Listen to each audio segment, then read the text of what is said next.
Hello students, let's see this question. The question says which has maximum number of molecules. चार options आपको given है, आपको ये बताना है कि किस ऑप्शन में मैक्सिमम नंबर ऑफ मॉलिक्यूल्स होते हैं, ठीक है।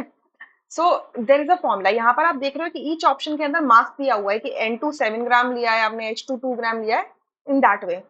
सो देर इज अ फॉर्मूला कि नंबर ऑफ मोल्स जो होते हैं वो given weight upon molar wait होते हैं, and it is also equals to number of molecules या number of particles divided by Avogadro particles होते हैं, ठीक है।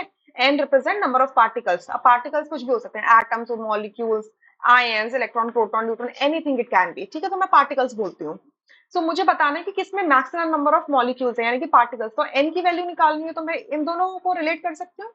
सो आई कैन राइट कि n is equals to weight upon molar weight multiplied by Na, right.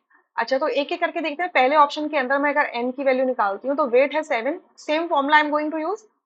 इसका molar weight है, nitrogen N2 का molar weight होता है 28 ग्राम पर मोल। Na को एज इट इज रहने दो, Na को एज इट इज, मत वैल्यू पुट करो। सो ये सॉल्व करके कितना आ जाएगा, 1/4 Na, ठीक है। बी में n की वैल्यू आएगी 2/2 Na, that is 1 times of Na, ठीक है। हाइड्रोजन का जो मोलर वेट होता है दैट इज 2 ग्राम पर मोल। सी में देखते हैं, number of particles is equals to given by that is 23 gram, and NO2 के लिए आपका जो मोलर वेट होगा वो कितना हो जाएगा। देखो NO2 के लिए एक नाइट्रोजन दिया है और एक नाइट्रोजन का होता है 14 ग्राम पर मोल, दो ऑक्सीजन दिए, दो ऑक्सीजन का होगा 2 इंटू 16, सो 14 प्लस 32 कितना हो जाएगा, 4 प्लस 2 6, एंड ये हो जाएगा 314, ठीक है, 46 हो जाएगा।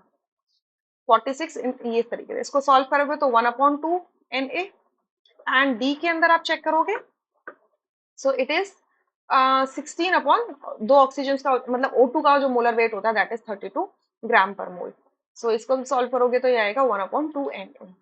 तो इतना समझ में आया, बाकी सब फ्रैक्शन में। लेकिन बी में जो आया है वो 1 टाइम ऑफ Na है, यानी कि सबसे ज्यादा नंबर ऑफ पार्टिकल्स होंगे वो किसमें होंगे, 2 ग्राम हाइड्रोजन में होंगे। सो बी ऑप्शन करेक्ट होगा, rest option would be incorrect. आप फ्रैक्शन में जाओगे तो देखो ये इस तरीके से 0.25 आएगा, ये आपका 0.5 आएगा, ठीक है, और ये भी आपका 0.5 Na आएगा। सो सबसे बड़ी जो वैल्यू है that is 1 time of Na। So B option correct. I hope you understood, thank you.